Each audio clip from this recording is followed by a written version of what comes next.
On today's episode, Keith and Jamibeth Tilly face a crisis fueled by mutual infidelity and broken trust. As Judge Lynn Toler intervenes to address the impact on their young son, the couple is forced to confront their toxic cycle. Can they finally move past their resentment for the sake of their child, or is their family beyond repair? Stay tuned to see if they find a path forward. Good day, ladies and gentlemen. I'm here with Keith Tilly and Jamibeth Tilly. The two of you have been married for the past 5 years, separated for the last 9 months. You do not want to be married anymore, and Mrs. Tilly, you are seeking transitional support. Before I get to that, however, Mr. Tilly, I want to talk to you a little bit. Tell me a little bit about your marriage and why you think you're in divorce court here today. Because my wife has been not faithful to me several times over the past 4 years. When you say several times over the past 4 years, has she cheated throughout your relationship? No, just multiple times with multiple people. Multiple times, multiple Really, because I find it funny because he's done the same. When's the first time you suspected she had cheated? First time was when she had disappeared for a few days.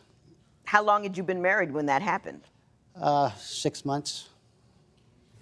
Did you disappear for a few days only 6 months into your marriage? Not that I can recall, no. Not that you can recall. No. You do not, however, deny that you've cheated on him. I do not deny that, no. Okay. When do you say you started cheating on him? Probably a year after we had our son. Why? I feel like we had totally lost it. As soon as I came home from the hospital with my son, he took off. Went all the way across the U.S. I was in Florida. We were all in Florida. And he takes off to California. Doesn't even tell me anything. And just takes off. Did you take off after she had the baby? Stays gone 3 months. Did you Yes, take I off? did. Did you tell her that you were leaving? No, I did not. Why did you take off? Well, we were low on money. I needed to do some work to support my family. I knew that if I said something to her, she would stop me from going. But you don't say anything to your wife? You mean to tell me? I mean, come on. You were concerned about money and supporting your family, so you just bounced without telling her where you were going or when you were coming back, thinking that that's the best thing you could do for your family. Is When that I what you're just telling came me? home from And having she his kid. just came home from having a baby. I had warrants out for my arrest at the time. Oh. CPS come to see us at the hospital. She had failed for a drug test for marijuana when she had actually abandoned me. That to he go had back to provided Arkansas. because I was throwing up. We have a hot mess here. So, Sure do. and in order to keep... And wait, let me ask you this. Let's back up. Mr. Tilly, you say that you believe that the reason this thing is such a train wreck is because you come from two different social strata. Is that accurate? Absolutely. Why don't you tell me what you think the differences are between the way you were raised and the way she was raised? Yes, I know she would love to hear how you Ms. call me Tilly, now trash. don't interrupt me anymore. Sorry. I was raised in a more structured environment. You know, go to bed at a certain time of night, eat right. You know, parents were there to study with me for school. Just a more structured environment. I would say a different class. Different He's class trying to say or he's status. better than me is what he's trying to say. No, I wouldn't say that. I was just raised in a different manner, Well, more Christian. Well, what was her socioeconomic situation like when you met her? When I first met her, she was living with a boyfriend at my neighbor's house. She was going to school. She was actually inspiration. Yeah, I helped him get into school. I helped his son, graduate high school way early. Did she do that? She inspired me to go to school before we were actually together. You know, you just described a family that was all about support and education, and that she wasn't in that realm, and then you Right. then come to No. find out she's the one that encouraged you to get an Exactly. education. I'm not sure what's going on at your encouraged me, house. Your Honor. She inspired me. Me when I neither. went to Arkansas, I was 33 years old at the time. Running from the I had- law. I had- Stop. I had my first child when I was 16. I'm a grandfather of 4 now. I didn't go to school or to college until I was 33. It was her that inspired me, but not because we weren't even together when I started. I just saw that she had 2 children of her own. She was struggling. She was not directly out of high school. You know, I felt like that if she could do it, then I could do it. I could do it. She did it doing it for her children. I could do it for my children. and she was like an inspiration. Do you see that the two of you came from separate backgrounds? Because I'm not seeing it. He described a picture of structure and stability that isn't apparently the case because he, started having kids Right. at 16 and wasn't in No, school. we came How from- do you see the socioeconomic I think we came balance? from about the same kind of families. Uh-huh. We always had our bedtime. We always had meals. We always had 3 meals. My mom supported us as much as she could. She was a single mom with 4 kids. But she did, and his mom was a single mom with 2 kids. How long So- did the two of you know each other before you got married? I'll say a year and a half. A year and a half. When was the first indication that things were not going to go well? About a month after we got married. And what happened a month after you got married? He decided to run off with one of my friends and decided to stay gone all weekend. Finally, when they showed up, I cornered him. I said, "Where you been?" "Oh, we just been off doing things." Mr. Tilly, did you walk I off end with up- a, hang on, Sorry. did you walk off with a friend of hers Never. after they were married a month, after you were married a month? Never. None of that happened. She just Never. made that up out of whole cloth. That never happened. Matter of fact, I would never get with any of her friends. And They're I not, just- Let me ask you, what do you believe was the first sign that this thing was going to go off the rails? when her friend came in, she disappeared with him for 3 days, and they're just best friends. That's when I knew things were. So somebody ran off with somebody. You say she did it. She says you did it, but it was all off. Correct. You had something you wanted to say? Yeah, I've always had a father figure until I left home at 14 years old. And I left home because I come from a broken home. I'm not quite sure what any of that has to do with anything. You kind of seem stuck on that. What are you trying to demonstrate by making these points with respect to the nature of the family you came from? Because when we got married, we had an agreement to be married.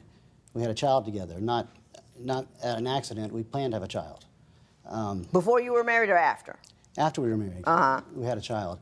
So now that agreement's broken. The trust is gone, yet I'm raising a child. Not that I wouldn't have it any other way. He's the reason I go to work every day. But I'm stuck raising a child when her and I had an agreement together as husband and wife to be faithful to one another and to raise this child together as a family. Now, I have a child that's going to be screwed up for the rest of his life because of the broken home thing. I know what it's like. I come from it myself, and I don't believe in divorce, but I also don't believe that a wife should be sharing herself with Other people. Exactly. Just like a Let me address something for a moment anyway. Just because you come from a broken home doesn't mean you're going to have a screwed up kid. Doesn't mean that at all. Two people, no matter what the difficulties they had with each other, you can co-parent and do so in a constructive and meaningful fashion. Had dinner with a guy just last night who's doing that. They get along well enough to make sure that their child is safe and secure in both homes, and they're not. So don't give up. Don't despair about it. It can happen. You have to make it happen. You have to work hard at making it happen, but it can happen and turn out just fine. You know what I'm saying? But the structures are different. Yeah, they are. When I say one thing and she says something different, the child gets confused. I say eat this, she says eat this. But he says I he's say, taking do care of this, him all the time. She says do this. Okay, Mrs. Tilly, why don't you Sorry. tell me who has your child? we both reconcile. You share custody. Yes. Okay. And I get him up in the daytime all day while he's at work, and then he picks him up usually in the evenings. Why are you so upset? Because our kid is so messed up because of this. He's so angry, Your kids are angry? and he's so confused. Let me ask you this. What is the primary bone of contention in the way you parent your children that is causing them to have structural problems? I think it's just all the back and forth, so much, constant, every day. Going from one house to another? Yes. And he just doesn't, we're both stable, don't get me wrong, but he's just so confused, and he's only 4, and he just loves his dad, and he loves his mom both, and all he's known is us together. And it's just been so hard on him, and I feel bad for him. Mr. Tilly, I take it you would agree with that, would you not? Yes, ma'am. Mr. Tilly, tell me what you think is the one major thing that is causing your child to be angry and confused? My wife met someone in social media, and 3 days later, she left home with him. Me holding my child, both of us crying. She has her bags packed, and she's walking out with somebody she doesn't even know. She's still with the guy. She brings my son home to her place. You know, he has this other man in his life, so he's really confused about that. That's a huge, huge issue. Ms. Tilly? I have nowhere to go. I moved all the way to Arizona for him, and now I have no family there. I have no friends, and he says if I leave, then I will lose everything. But I'd rather live on the streets than go all the way back to Arkansas. Let me ask you this. Was your resolution to that problem to go live with a guy that you've only known through social media? No, I poured my heart and soul out to this man 2 times, begging him, please change, please. What do you think he needs to change in order to make, I mean, to me, I don't see a rescuable relationship here because y'all are running around cheating on each other. What I'm trying to figure out is how we can get past I hate you, you hate me, because everybody's done everybody's significant amount of damage. You're even Steven on that. You right. killed one another. Let's move on from there and try to figure out how we're going to live a life that allows your child to be okay. Right. I'm asking you, who are you living with and how well do you know him? My boyfriend, I know him pretty well. I know his parents. I know where he's from. I mean, everything about him. I know his birthday. I know his social security number. I mean... Mr. Tilly, do you have any specific concerns about this individual, that the people that she's hanging around? Our child knows it's her boyfriend. Our child also knows that she had multiple boyfriends coming over to my home that I paid for and still pay for while we were married. So, and he knows her boyfriend's names. No, he does not. That's craziness. You don't talk about it to the child, do you? No, I do. Oh, yes, no, he I do does. not. My child talks about it to me. And he calls him names, too. Stop. I'm sorry. I come home one evening, and there's this guy having dinner with my wife at my house. When and they're just friends. No, this guy is still stalking her to this day. This guy has sent pictures of dead babies to my email. He threatens my child's life, and she still talks to him. No, I do not. I have emails proving that wrong just from 2 weeks ago when she's having a conversation on the email because she thought she was breaking up with her current boyfriend and going to be out on the street. Oh, so really? she decides to be like a dog and eat puke up again. Oh, yeah. Wow. We're not going to get where I thought we were going to go, but I'm going to try to get someplace else. Tilly, you said you just want your family back? You want her back? Our child deserves a mother and a father. But do you want her back? There's a difference. I begged him, and now he wants it. I still want it, yes. I'll do anything for my kid. Right here, let's just, boom, right here. 2 things you need to do. You need to stop being angry about what happened. I don't know how trifling and raggedy you were. I think you were pretty little, raggedy, yes, dude here, dude there, all that kind of stuff. And it's really hard to get. You can't have men rescuing you all the time. It doesn't work out. You have to decide, if you're not happy with your dude, you stay until you're stable enough to go someplace. Oh, he makes sure I'm not, though. That's the problem. But he makes sure he isolates me. I have no phone. I have no vehicle. I have nothing. I stared at 4 walls for 2 years. I stared at them walls and begging him, please. Are you a controlling dude? The only time I've taken the phone is when she was sending naked pictures of herself to the guy that still stalks her. Okay, Mr. Tilly, you got to stop winding all that crap around in your head because you're going to do more damage to your kid than anything else if you still are so worked up about that guy and the other guy and whatever. Listen, let's all admit that she's been kind of trashy. Let's all stand there. And you brought that on yourself and to the extent. But right now, both of you, we have to no longer be trashy and no longer be angry in order to be responsible. Or trashy either, because he's cheated on me too. Doesn't matter. everybody acted stone cold tacky. Right. Let's all let that go. You did wrong, she did wrong. It was ugly, it was awful, it was terrible. But we're all gonna say that's over.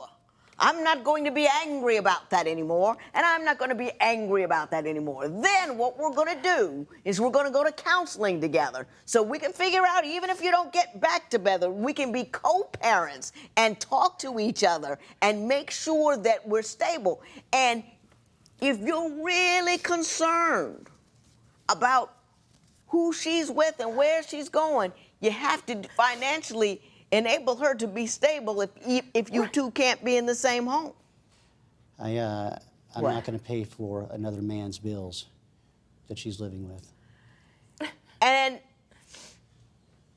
I think that it would be inappropriate me at this juncture to award her transitional support if she is in fact living with another dude. So I'm not going to do that. And I think that money is so far down the list of you guys' problems that that's not what you need. What I'm going to do is I'm going to send you to my therapist, who is here. Great. She is going to start you on a road. But you have to be, the one thing I know for absolute positive sure is you both have been wrong and tacky and foul. You both have to forgive one another for all that tacky, wrong, and foul behavior. Put a period on it for the sake of your son and move forward. Don't keep digging it up. But you understand what I'm saying to you? Yes, ma'am. Okay. This matter is adjourned, and I wish you the best of luck. I honestly do.